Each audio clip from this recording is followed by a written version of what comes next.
Master birch bark canoe builder Chuck Commanda ended his stay in Niagara Friday. He took the ceremonial first paddle at Windmill Point Park to wrap up a project he supervised at the Greater Fort Erie Secondary School. I'm kind of glad it's over. Not because I didn't enjoy my stay, but because it's been a long season and I'm getting homesick now. Yeah. This second build at the Fort Erie Secondary School, you said it had its challenges. What were they? Well, it started with the harvesting of the material. I didn't have a whole lot of time. Typically, you're looking at least 4 weeks of harvesting and preparing. And this one here, I had 5 days. So the biggest challenge was I knew where the trees were, and we were looking for the temperatures. I need 20 degrees or higher to harvest bark. And the reason being is bark's like rubber, and when it's cold, it's stiff. So there's more of a chance for the sheet to break. And then when it's warm, then it's flexible, and it'll come off in one uniform piece.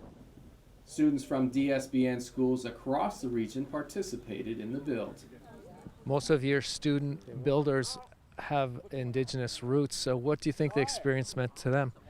Well, I think it's tremendously important for them to recognize that the history of this skill that Chuck was able to bring to us, that this is something that has been passed through the generations and has been shared with them at this point now as well. And the sharing of the knowledge was a piece that we were really connecting with for our Ontario Youth Apprenticeship Program, which funded this project, where we were promoting students to recognize working with master craftspeople and learn a trade and learn a skill from them. So it was a really natural sort of fit to combine that grant with this experience.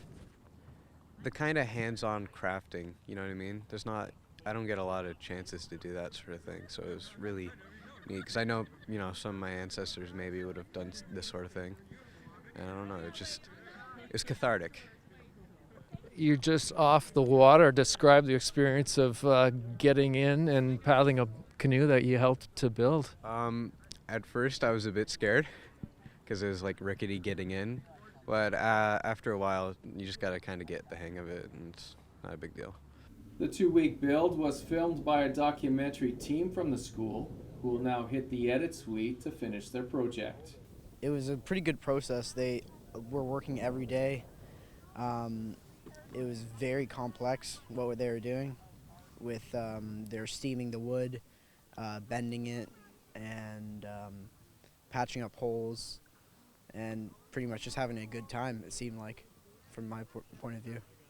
What's the plan for your footage, and what are you and your classmates working on? Me and my classmates and Mr. Sider were compiling like a documentary type film, kind of like it's going to be a short film.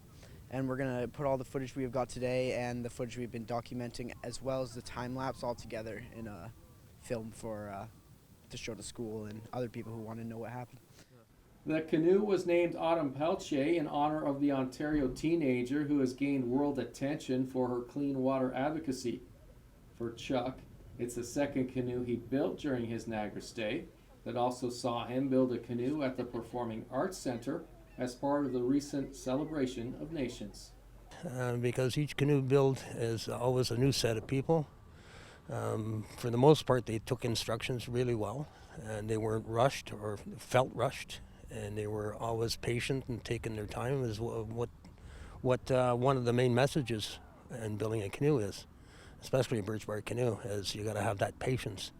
And that was one of the main teachings my grandmother instilled in me when I was a young fella growing up, and then learning the craft. And that was it was patience. You need patience. Yeah. And a lot of us today we don't have that anymore.